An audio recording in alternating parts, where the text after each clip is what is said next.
Hey everybody, it's Retro DM Ray back with you today, and I am going to be covering some of the Dragonbane beta rules. This is from the beta PDF. You would access that if you backed it as a Kickstarter.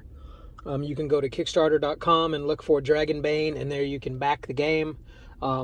It has a very old school feel. It is can be grim and gritty, but it is also mirth and mayhem role playing. And I think there are some things here that I can highlight that might interest you in the game. I know I've certainly backed it, and I know I'm excited about getting it. I know I've been reading through these beta test rules. They seem pretty exciting, and even if we don't play the exact entire game as written, we may house rule some things, or we may incorporate some of these things, as I said the last time, into my old school D&D games, because some of these are kind of have some fascinating ideas involved. So I hope you're liking what we're doing on the channel. Certainly I appreciate all the new subscribers. We are up above 580 now. It's a tremendous blessing. I appreciate you all. Please like, subscribe, and share. If you're on the fence, please come on board. We just talk about some old school gaming and those kinds of things. I'm a veteran of over 40 years of old school gaming, and so I might have a little bit of things to say about it, things you might like, things you might be indifferent about, things you might disagree, and all that's fine. So come on board and enjoy the ride with us. It's pretty cool. I appreciate all of you who have commented, and I would appreciate you sharing with others so that we might get some more people on board for the channel. Check out the stuff in the description for links to support me in various ways. I would really appreciate that. I'm looking to pick up a microphone for the channel to clear up some of the audio and that type of a thing, and looking to be able to pick up some software for my laptop to be able to put the videos together in a little more professional looking way, but that requires support. So I'd appreciate that if you can do that. All right, so I'm going to open it by reading from the beginning of this section about in the oldest times. This is in the very opening section of the Dragonbane, and I also believe it's in the Quick Start as well. It says it's an excerpt from Godmundang the Elder's Imperial Chronicle of the Oldest Times and Their Remnants.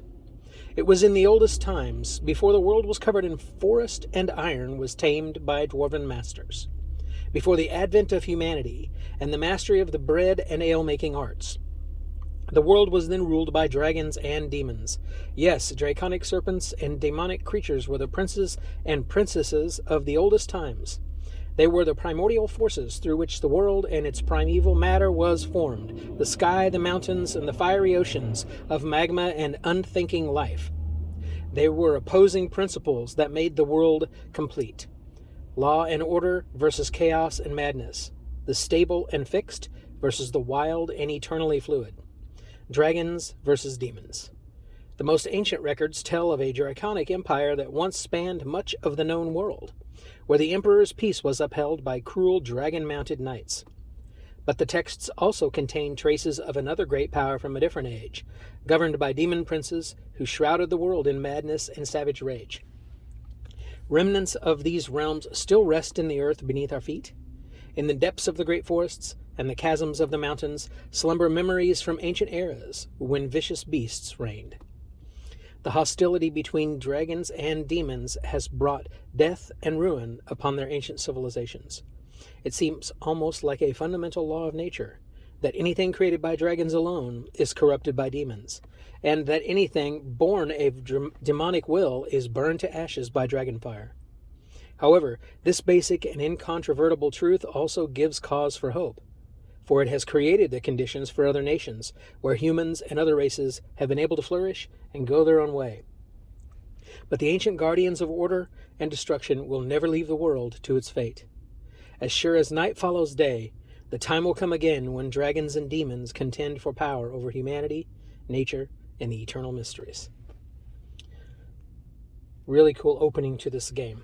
Now, as far as openings for the rules, I'm not going to go through and read for you the section on what is a player character, how does that work, how do they function, how many do you need, which is roughly 3 to 5 is what it's best suited for, what a game master is and all that stuff. You know all of those things.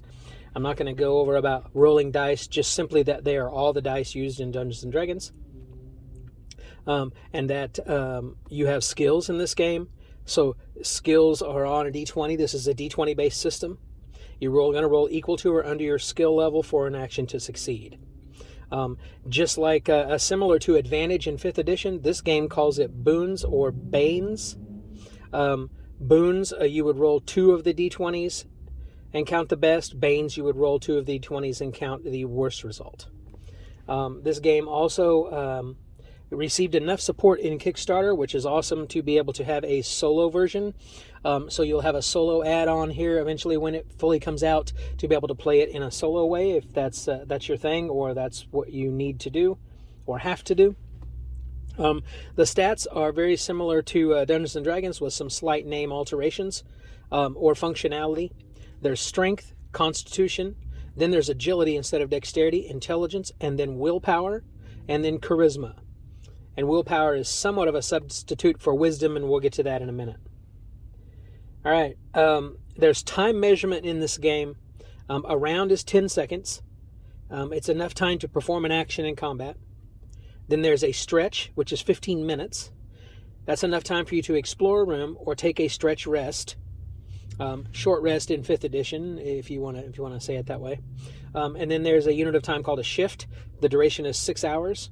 You can hike for 15 kilometers or take a shift rest, long rest in 5th edition. I'm not a huge fan of that in that way. So for my games, I already have told my family that for us, a stretch rest is 1 hour and a shift is 8. And then the things that they can both do are slightly altered because I believe it gives it a 5th edition feel, which is kind of superpower-like, and I'm not a big fan of that as far as games are concerned. But if that's your thing, that's cool. Just wanted to share with you what their time scale is. Now, as far as your character is concerned, you do not have races in Dragonbane. You have what are called kin. I think I kind of like the word. I'm not sure if it's not perhaps a little politically charged or maybe politically motivated as to why it's changed to kin and not race, but we'll leave that on the table there. You can do with that what you will. The different kin are human, halfling, dwarf, elf, mallard, and wolfkin. Yes, there are duck people in this game, because remember, it's a game of mirth and mayhem. And actually, the pictures of the ducks in here, other than one that's a bit rather semi-comedic appearing, the rest of them, and the pictures that you will find of mallards in the game that originally came from, which was Drakarok the Moner, they're very, very cool. And they're very gritty looking. They're not just simply comedic. And their ability that they have as a kin ability will prove that out to you, and we'll cover that. Each kin has its own innate ability, and remember I said one of your stats is willpower. That willpower generates what is for you your willpower points. Your willpower points that you start the game with and have, unless for some reason your willpower stat is ever altered, is equal to your willpower stat. And you will use that willpower to power innate abilities, to power profession abilities, to power other abilities that you pick up as you quote unquote gain experience, gain levels in Dragonbane. And we'll talk about how that works a little bit too. It's different from Dungeons and Dragons as well. The game Dragonbane is that all player characters speak common. They can speak, read, and write a common language, and that's all the player characters. Doesn't mean all of the NPCs in the world can do so, but your characters can. So it's called the common tongue. And non-human kin often have their own language that few humans understand. So the first one we start with here is human. It says, humans are the last born. The other kin have songs and legends about times before the dawn of humanity. Today, the humans have spread across much of the known world. Many are peasants living in little villages, clustered around castles and palaces. Others are warriors sworn to protect the peasants in their vulnerable settlements, markets, and trade caravans from the dangers of the world. Still more are adventurers, fearless humans who venture into the unknown in search of gold, glory, and knowledge. They have a kin ability which is called adaptive. If you spend 3 willpower points when rolling for a skill, remember, lower is better. So in this game, the d20 is flipped. We'll get to that in a little more detail later, but basically a natural 1 is as if a 20 in Dungeons & Dragons, and a 20 is as if a 1 in Dungeons & Dragons. And there's a critical effect that is tied to either one. So a natural 1 is called a dragon. It's a really great roll. And a 20 is called a demon, and it's a really bad roll. But anyway, when rolling for a skill, when you spend these 3 willpower points on adaptive, you can choose to make the roll against another skill of your choice. You must be able to justify how you use the selected skill instead of the normal one. The GM has the final word, but should be lenient. There are some suggested names for you on a D6, which you can randomly generate or choose for yourself. And then we move on to the next kin, which is halfling.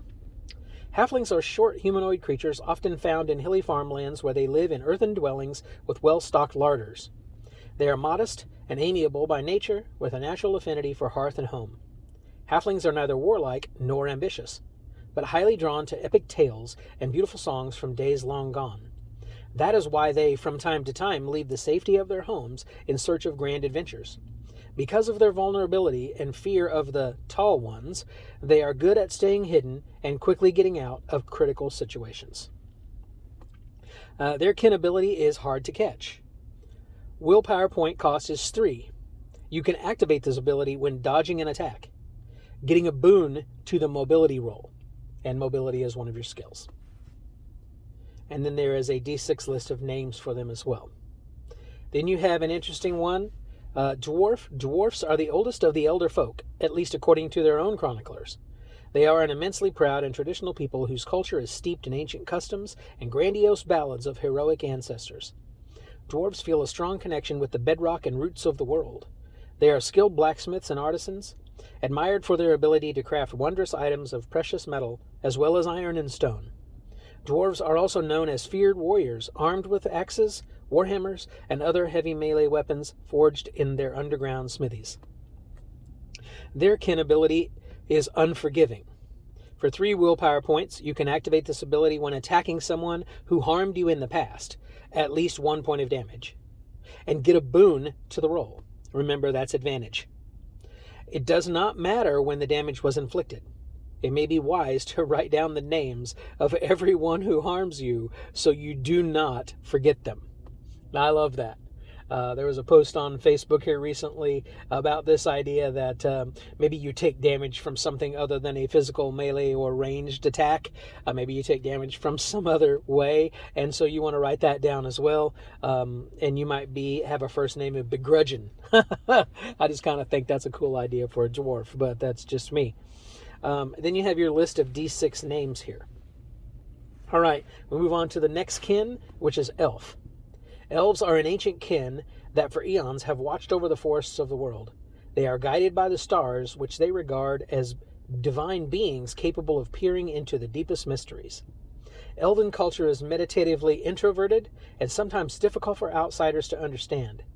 However, it is clear that they are driven by other more metaphysical concerns than lust for gold and glory often found in dwarves and humans. Nonetheless, their kin includes many powerful warriors, widely respected and praised by the bards for their skill with both sword and bow. Their kin ability is called Inner Peace. The willpower cost is nil because, as an elf, you can meditate deeply during a stretch rest. Now remember what the stretch rest is, right? The stretch rest is that, according to the rules, it's that 15-minute time. In my game, it's 1 hour. And I think 1 hour is probably justified, but I would change this to shift rest, which is in the book 6 hours, in my game 8 hours. And here's why. So they meditate deeply. You can then heal an additional D6 hit points and an additional D6 extra willpower points. And you can recover from an additional condition. You are completely unresponsive during your meditation and cannot be awakened. So the reason why I make this more difficult, I tone this down to make it less superpowered. Because when you take, according to the rules here, when you take that long rest, essentially, that long rest, what it gives you is, in the book 6 hours, in mine 8 hours, it gives you back all of your conditions, and it gives you back all of your hit points and all of your willpower points. Well, if they can just meditate for the shorter period of time and get the same thing, that's extremely powerful and costs them nothing to do all of that. And of course, the longer rest in the game also gives you all of your willpower points. And in here, they can take the shorter one and get an additional D6 anyway. That also is a little pumped up. So my greedy game, I don't do that. Now it does say you're completely unresponsive during your meditation and cannot be awakened.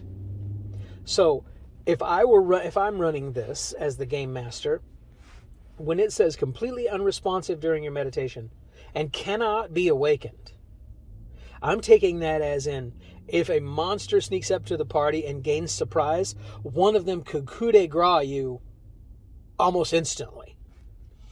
Certainly within two different attacks. Now, this game has something interesting as far as hit points are concerned. We'll cover this a little bit more later, but suffice it to say, your hit points in Dragonbane are only equal to your con score. And your stats are generated on, by the rules, 3d6, place them where you want for each stat. I'm more lenient. I do 4d6, place them where you want. But the maximum is 3 to 18. And unless you get some ability that raises that stat or some magic that would do that on a permanent basis, that's all you're ever going to have. So you'll never gain any additional hit points in any way without having an ability that gives that to you, and then it'll be just minor. So being able to heal them back that rapidly can be both seen as a good thing or can be seen as a bad thing to take away the intense grit and fear of the game. Remember, I'm a first edition old school D&D guy, and so that fear of death has constantly got to be hovering in the game. It's got to be intense like that, or it's not a good challenging story. It's not a good challenging game as far as that goes. And I'm not a storyteller. I'm not a narrator. I'm not a story writer when I dungeon master. I believe the story comes out of what the characters do as they play along in the game. Not that we're writing some novel and all this other stuff like that. Okay? So I need to clear that up as well. All right, let's go on to Mallard. The origin of the Mallards is shrouded in mystery. Some scholars claim that they came from a mighty island realm that was swallowed by the sea thousands of years ago. Others believe them to be the result of a failed magical experiment. Whatever the truth may be, these feathered humanoids are a common sight in the world. They have a knack for trade, and around marketplaces and trade caravans, their agitated quacking is often an integral part of the soundscape. However, some mallards seek their fortunes as brigands, pirates, or mercenaries. Despite their diminutive size, they are fierce in battle and feared by many for their murderous rage. They have 2 kin abilities. The first one is ill-tempered. It costs 3 willpower points. Mallards tend to have a choleric temper. If you have the angry condition, you can activate this ability with no action when making a dice roll, and you get a boon to the roll. You can also choose to become angry when you activate the ability, if you're not already. This ability cannot be used for rolls against intelligence or intelligence-based skills. So I take that to mean that if you already have the angry condition, and you can get conditions in here in a couple of different ways. Creatures or incidents can give them to you during the game in which you run it that way.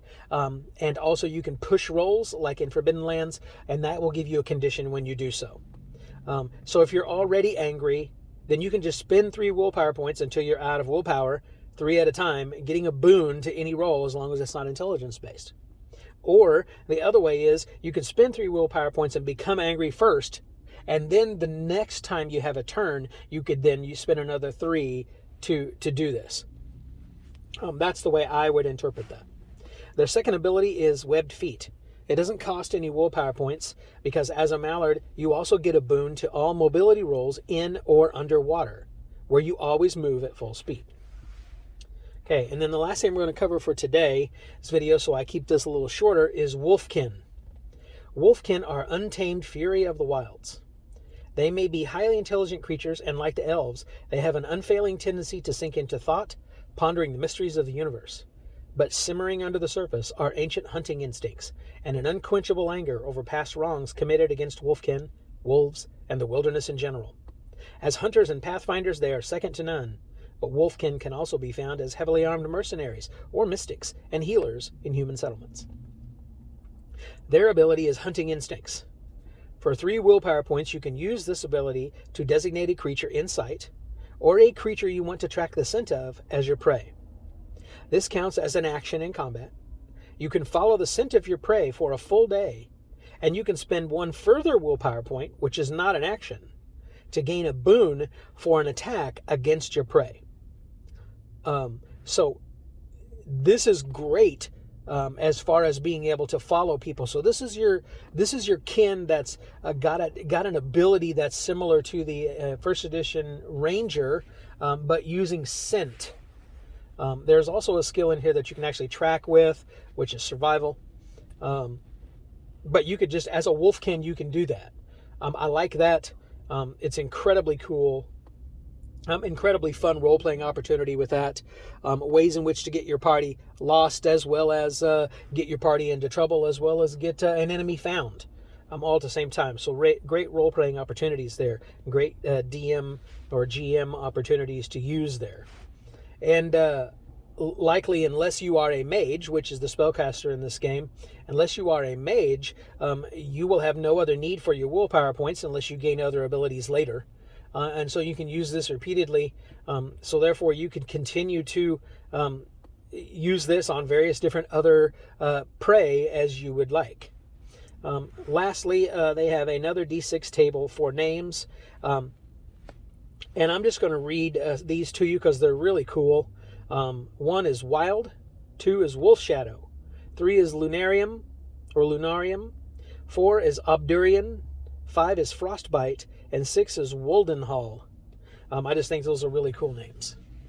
All right, so next time we're going to dig into some professions, talk about some more of the mechanics, and really kind of cover this in additional detail. This will probably be several videos before I get through it all, but I don't want to make them very long, so it may be at least 3 or 4 videos. And I hope you're liking this stuff. Again, I'm going to get to Dragon Magazines 3, 4, 5, and 6 this weekend as well, hopefully. And so look for those to pop up. Again, like, share, and subscribe and all that stuff. And check out the stuff, as I said, in the description to support me in whatever way you can. I really appreciate that. And I hope you guys prosper and have good games, man. Take care. Later.